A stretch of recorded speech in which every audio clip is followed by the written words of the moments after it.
Ginong Elam Jangka Khasi Jantia Development Council Demand Committee na Gejala Assam.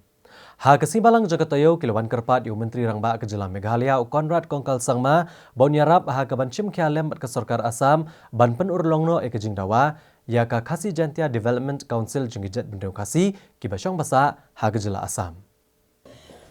Ka Khasi Jantia Development Council Demand Committee hapok kejingilam Presiden Ubak Sebastian Pakenten rengkat kejingidan lang General Secretary ka KSU Donald V Thaba kelekerpat Conrad Kongkal Sangma ban Shimkia hakaban ya keren lem kesorkar Assam ban penurlong ya kejing dawa ban aino eki Khasi ke bahasa Assam da ka Khasi Jantia Development Council.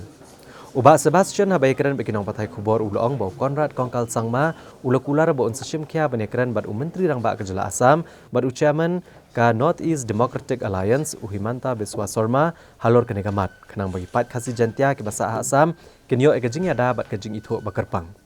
Ule thuru bag sorkar Assam hakasnam arajar katsan kalokular ban Shimkia bat keren bat katna Tribal Affairs jangka sorkar preng. Bat kejing dawa la depru ban keren hakejing elang jangka kunhun menteri jangka sorkar Assam hakani hikasnam. Hendrai kene kakam kala syukut bat kenja no nado katu kapor.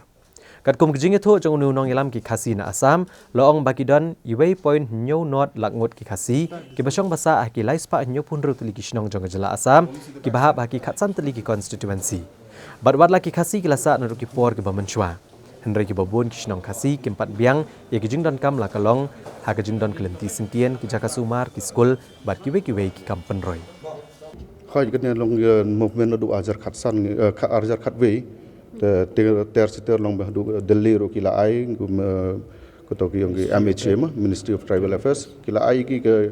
kila pressure ka state government ban form ye government ye ka development council kain ndai hakta por dei ta por congress ngin tip ra ke ye jing tna hangta bakim la ban ai ngi ta por te ngi kmelenti long hakane ka por kila ai ki development council bat mai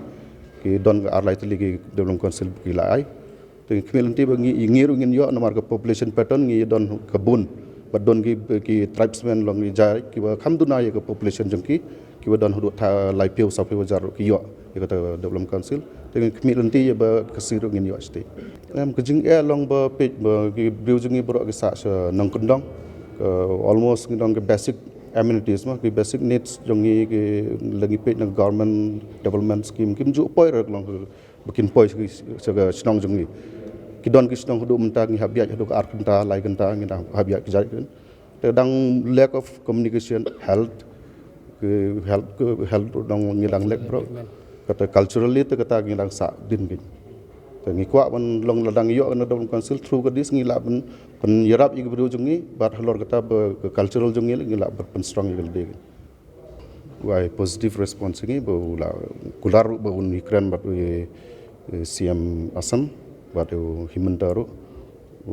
himanta bisas ma ula ong bo un ikran un coordinate bat halor kata unang personal un ikran ni kata iyo ka positive assurance no CM sir kemilen tiro bakan urlong kan ba de ka port right time ta